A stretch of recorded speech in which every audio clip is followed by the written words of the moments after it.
औपचारिक शुरुआत दिशा और उद्देश्य पर प्रकाश डालने के लिए आमंत्रित करना चाहेंगे श्रीमती रंजना चोपड़ा जी को, सचिव जनजातीय कार्य मंत्रालय, भारत सरकार।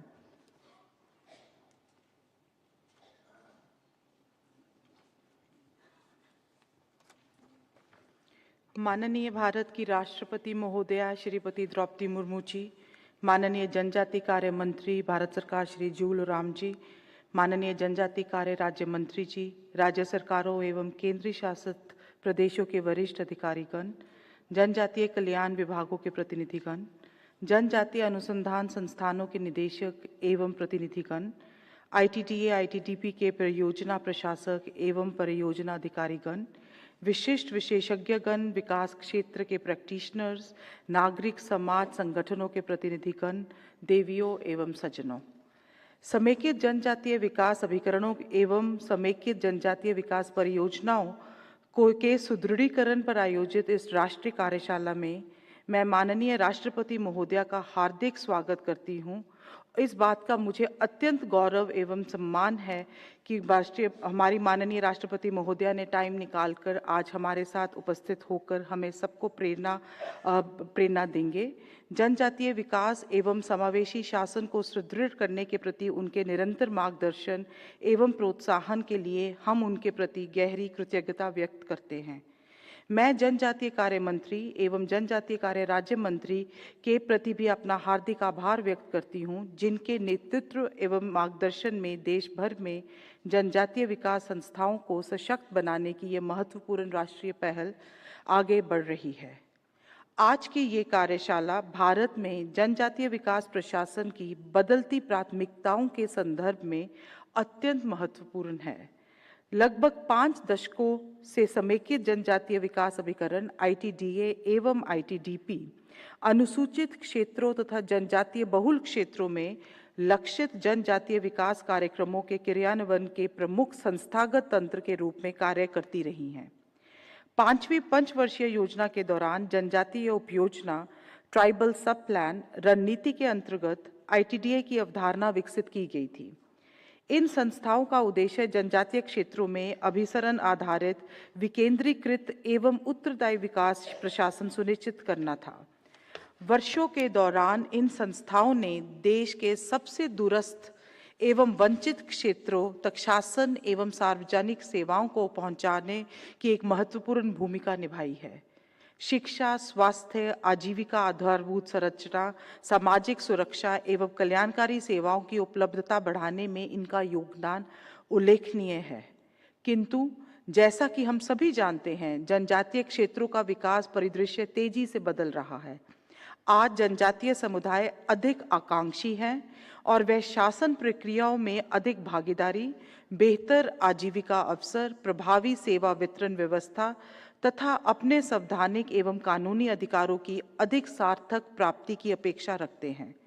साथ ही शासन प्रणाली भी अधिकार आधारित विकास, वन अधिकारी अधिनियम एवं पेसा के प्रभावी क्रियान्वयन, आवासीय हैबिटेट आधारित योजना निर्माण, डिजिटल गवर्नेंस, जलवायु अनुकूलता आधारित विकास दृष्टिकोणों की ओर अग्रसर हो रही हैं। इन बदलती परिस्थितियों में ITDA की संस्थागत संरचना की पूर्ण समीक्षा एवं सुदृढ़ीकरण की आवश्यकता महसूस की जा रही है, ताकि वे अधिक सशक्त, पेशेवर सहयोग से युक्त तथा तकनीकी रूप में सक्षम क्षेत्रीय संस्थानों के रूप में विकसित हो सकें और जनजातीय क्षेत्रों में उभरती विकासात्मक चुनौतियों एवं अवसरों का प्रभावी ढंग से सामना कर सकें। इस कार्यशाला में माननीय राष्ट्रपति महोदया की गरिमामयी उपस्थिति जनजातीय विकास प्रशासन से जुड़े सभी हिताधिकारियों के लिए प्रेरणा का स्रोत है तथा देश भर में जनजातीय समुदायों के समावेशी, सहभागी एवं सतत विकास के प्रति हमारी सामूहिक प्रतिबद्धता की ओर अधिक सुदृढ़ करती है।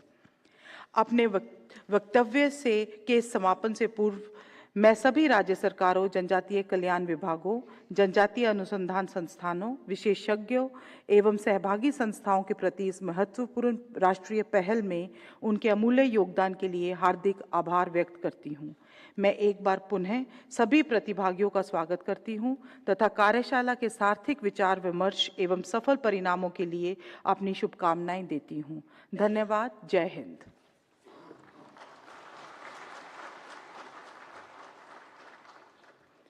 हार्दिक धन्यवाद मैम। देवियों सज्जनों, ये आज हमारा परम सौभाग्य है कि आज के इस महत्वपूर्ण समारोह में हमारे बीच उपस्थित हैं भारत की माननीय राष्ट्रपति महोदया Shrimati Draupadi Murmu ji. And now, ladies and gentlemen, we have the honor of felicitating the Honorable Chief Guest, the Honorable President of India, माननीय केंद्रीय मंत्री श्री जुएल ओराम जी से विनम्र निवेदन है कि आप कृपया पारंपरिक शॉल एवं स्मृति चिन्ह भेंट कर माननीय राष्ट्रपति महोदया जी का स्वागत और सम्मान करें।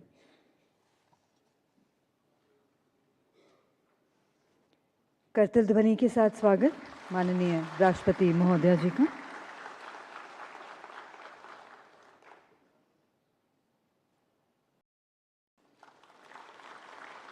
हार्दिक धन्यवाद। श्री दुर्गादास उइके जी, माननीय राज्य मंत्री जनजातीय कार्य मंत्रालय, भारत सरकार का मार्गदर्शन जनजातीय कल्याण कार्यक्रम को अधिक परिणाम उन्मुख, सहभागी और ज़मीनी आवश्यकताओं से जुड़ा बनाने में अत्यंत महत्वपूर्ण रहा है। सम्मानपूर्वक आमंत्रित करना चाहेंगे माननीय मंत्री महोदय श्री दुर्गादास उइके जी को, और आपसे निवेदन है कि आप हमें अपना प्रेरणादायी संबोधन प्रस्तुत करें।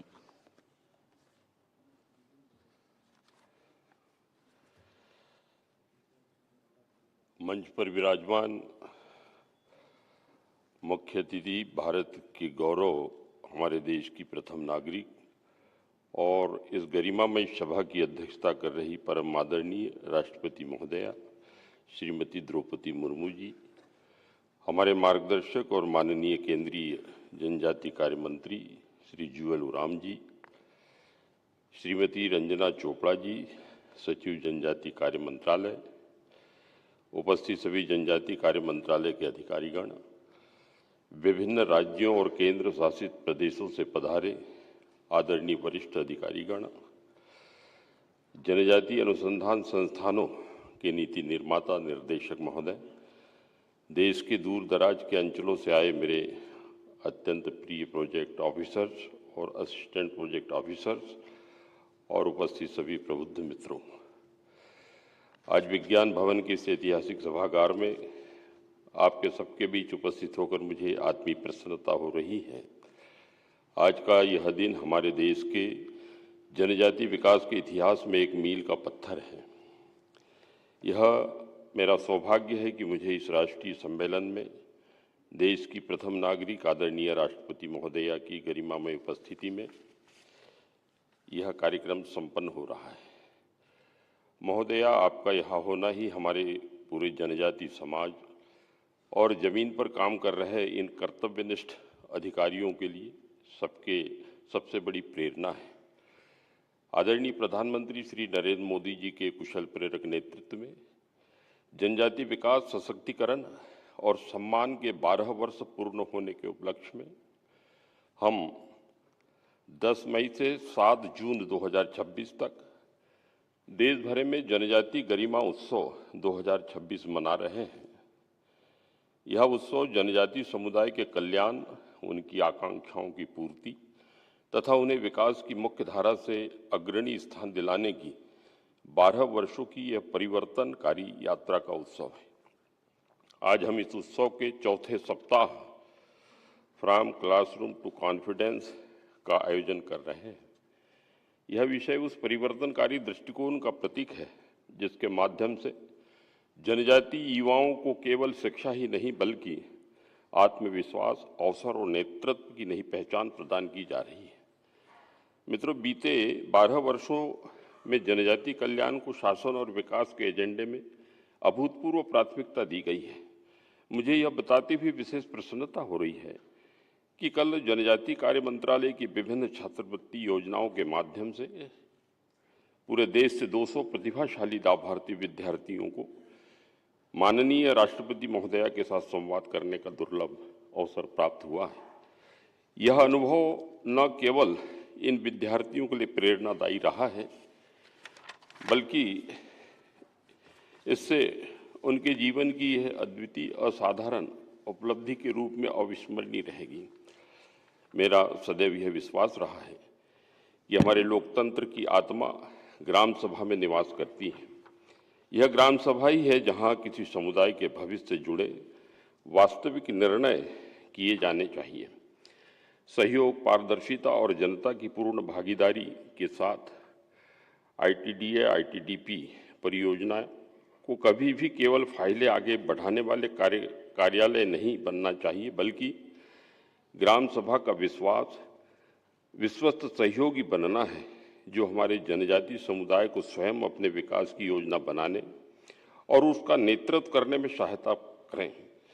जब जनता निर्णय लेती है और प्रशासन उसे सक्षम बनाता है, तो कोई भी योजना विफल नहीं होती है। मित्रों, हमारे जनजातीय समुदाय एक असाधारण विरासत के संवाहक हैं। उनकी भाषाएं, उनकी शिल्पकला, उनके गीत और सबसे बढ़कर प्रकृति के साथ सामंजस्य में जीने का उनका गहन ज्ञान हमारे स्वतंत्रता संग्राम के नायकों, जिनमें भगवान बिरसा मुंडा जी भी सम्मिलित हैं, से लेकर हमारे वनों के असंख्य अनाम संरक्षकों तक इस राष्ट्र को जनजातीय योगदान का हर युग में प्राप्त हुआ है।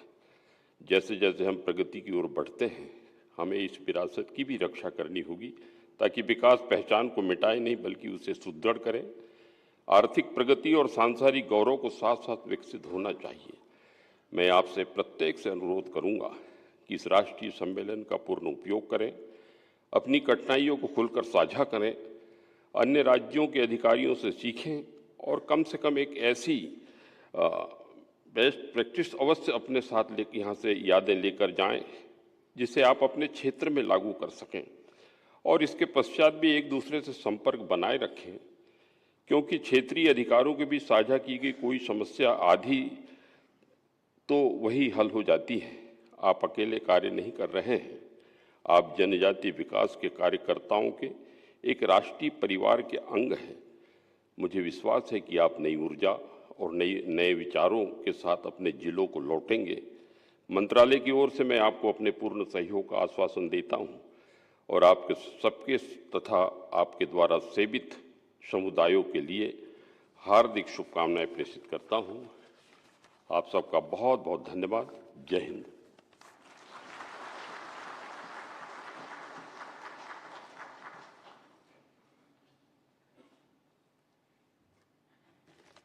माननीय मंत्री महोदय जी का हार्दिक धन्यवाद।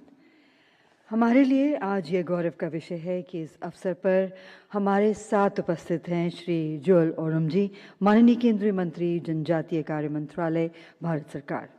माननीय मंत्री महोदय जी के नेतृत्व में जनजातीय कार्य मंत्रालय ने जनजातीय समुदायों के सामाजिक, शैक्षणिक, आर्थिक और सांस्कृतिक सशक्तिकरण के लिए अनेक महत्वपूर्ण पहलें की हैं। माननीय मंत्री महोदय जी से निवेदन है कि आप कृपया अपने बहुमूल्य वचनों के साथ हमारा मार्गदर्शन करें।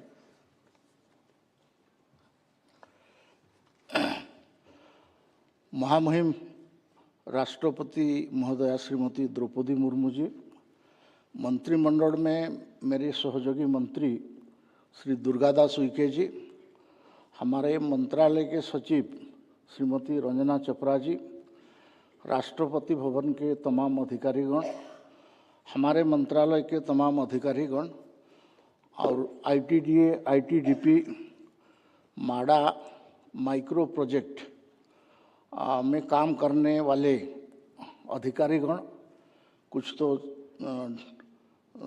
स्टेट गवर्नमेंट का सेक्रेटरीज आए हैं, कुछ चीफ सेक्रेटरीज भी आए हैं और आईटीडीए, आईटीडीपी में काम करने वाला व्यक्ति ज़्यादातर यहाँ उपस्थित हैं। बाकी ट्रैवल सब्जेक्ट में जो काम करते हैं वो उसमें से भी कुछ लोगों को बुलाया गया है। ये जो नेशनल कॉन्क्लेव हो रहा है, इसमें महामहिम राष्ट्रपति जी का इच्छा था। महामहिम राष्ट्रपति जी को मैं धन्यवाद देता हूँ कि भारत के पहला राष्ट्रपति जनजाति समाज में से आए हैं और मैं भी पहला जनजाति मंत्री के नाते अटल जी के समय में इस मंत्रालय को काम शुरू किया था। तो उनका इच्छा था कि जो काम कर रहे हैं उनके साथ थोड़ा बातचीत किया जाए, उनके लिए बुलाया जाए। ऐसे महामहिम राष्ट्रपति जी अनेक ट्राइबल समुदाय के साथ बातचीत किए हैं। रिटायर्ड आईएएस, आईपीएस, आपका जजेस, आपका पद्मा अवार्डी, स्पोर्ट्स पर्सन, ये सबको किया है। हाल ही में काल जो हमने किया राष्ट्रपति भवन में, वो था कि नेशनल ओवरसीज स्कॉलरशिप और आपका जो हमारा और 2 स्कीम है स्टाइपेंड का, उसमें से हायर क्लास में छात्रवृत्ति, ये सबका जो बेनिफिशियरी हैं उनका हमने बुलाया था और उनका अनुभव राष्ट्रपति महोदया के साथ वो लोग शेयर किया। और अच्छा लगा हमको कि कोई अगर जनजाति कार्य मंत्रालय के अनुदान से उनका जीवन में कोई स्तर परिवर्तन हुआ है, उनको नौकरी मिला है, अच्छा काम मिला है और उनमें संतुष्ट है, तो हमको भी इसको सुन के आत्मसंतुष्टि होता है। आज का ये कार्यशाला तो महामहिम राष्ट्रपति जी का भाषण के बाद शुरू होगा, लेकिन मेरा आग्रह है कि आप लोग थोड़ा ये खोल के थोड़ा बातचीत करिए, साझा कीजिए, आपका एक्सपीरियंस साझा कीजिए। आप एक्सपीरियंस कम्स फ्रॉम दी माने आपका failure, not from the success. आपका एक्सपीरियंस कहाँ से आता है? आप जब फेल हो जाते हैं तब तो एक्सपीरियंस आता है। तो इसलिए जो फेल हुआ वो फेल नहीं है, वो आपका एक एक्सपीरियंस है। तो उस बात को भी बताइए कि हम ऐसा किया, कुछ फेल हो गया, लेकिन फिर उसके बाद हमने इसको करेक्शन करके कुछ किया। मैं 1-2 उदाहरण दूंगा। मैं मंत्री बनने के बाद बहुत सारे स्टेट का दौरा करता हूँ, तो चीफ मिनिस्टर के साथ बातचीत करता हूँ। मैं आंध्र प्रदेश गया, उस समय में आंध्र प्रदेश 2 भाग, तेलंगाना आंध्र प्रदेश हुआ नहीं था। चंद्रबाबू नायडू आज भी मुख्यमंत्री हैं, उस समय भी थे। तो मैं जाके उनको सीधा झगड़ा किया थोड़ा, बोला कि आप चीफ मिनिस्टर, बड़ा नाम है आपका, IT होल्डर, ये वो करके इंडिया का नंबर 1 चीफ मिनिस्टर है, लेकिन मेरा आकलन में आप फेल है, बोल दिया सीधा। तो बोला ऐसा है? तो मैं बोला यस, आपका जो ट्रैवल एडवाइजरी कमेटी है उसका चेयरमैन चीफ मिनिस्टर है, आप एको बार नहीं बुलाए हैं, 3 साल होने जा रहा है, तो कैसे होगा? आप अगर नहीं बुलाएंगे, आप 1 घंटा 10-15 मिनट बैठो, उसके बाद आपका मंत्रालय का जो मंत्री है वही चलाए, चीफ सेक्रेटरी बैठे, DG पुलिस और बाकी सब थोड़ा बैठे। एट्रोसिटी एक्ट में क्या प्रकृति है, डेवलपमेंट में क्या प्रकृति है। आप ITDP का मीटिंग अगर नहीं होगा, PLC meeting, project level meeting, तो फिर काम कैसे होगा? आप काम करने से थोड़ी होता है, काम के साथ साथ एक पॉलिटिकल मैसेज भी होना जरूरी है। ऐसा जब बताया तो फिर चंद्रबाबू नायडू ने वो बैठक करके उसको रेगुलर किया। हमारा क्या है, हमारा ई एजेंसी हो गया, ई एजेंसी लेवल में तो हम काम करते हैं, लेकिन बहुत सारे पॉलिसी जो चीज़ है, ये चीफ मिनिस्टर उसका chairman, tribal advisory committee council उसमें है, उसके नीचे जो है कलेक्टर चेयरमैन है। आजकल ऑफकोर्स एक सुविधा हो गया है, VC में भी हम PLC कर देते हैं। मेरा सुंदरगढ़ जिला का 4-5 दिन पहले मैंने किया, तो कलेक्टर और कहीं था, मैं और कहीं था, लेकिन हम ITDA ऑफिसर लोगों को और बाकी लोगों को, विधायक लोगों को, सबको मैंने VC में जोड़ दिया और जोड़ने के बाद हम PLC मीटिंग उसमें कंप्लीट कर दिया। तीनों ITDA का एक ही दिन में 2 घंटा के अंदर में हम लोग उसको मीटिंग करके कंप्लीट कर दिया। तो इसलिए कुछ कुछ तरीका जो आपने किया है उसको बताना है। मैं बहुत समय में बोलता हूँ कि IAS हो जाने से, IPS हो जाने से ये हंसना भी बंद कर देते हैं। आप लोग हंसते भी नहीं हैं तो कैसे काम होगा? आप थोड़ा हंसी करो, लोगों के साथ मिलो। मैंने तो IAS, collector, IPS, ITDA officer, सब कलेक्टर, वो हंसते भी नहीं है, बात भी नहीं करते हैं, तो ये नहीं होगा। ट्राइबल का एडमिनिस्ट्रेशन अलग है, मैं बताया एक दिन, इसको थोड़ा आपको एक्सपीरियंस बताऊँ। उमा भारती को मैं बोला आपको ट्राइबल वोट लेना है? बोला हाँ। मुख्यमंत्री बनना है? हाँ। कैसे बनेगा? आप ट्राइबल का काम करने से नहीं होगा। बोले क्या करना है? आप पहले से उसको बुलाइए और उसको हेलीकॉप्टर में लेके उतराइए उसका कॉन्स्टिट्यूंसी में, और उसको हाथ ला के ये करके करिए। लोग को लगेगा अरे हमारा आदमी को मुख्यमंत्री उमा भारती बनने वाली है, वो लेके आया, तो वो फिर आपको वोट देंगे। काम में वोट नहीं होना होता है। सीधा बोला, वसुंधरा को भी वैसे ही बोला मैंने, बोला आप तो महारानी साड़ी पहन के ये करके चलेंगे, ये नहीं होगा। थोड़ा घुंघरू फुंघरू पहनिए, घुटकू करके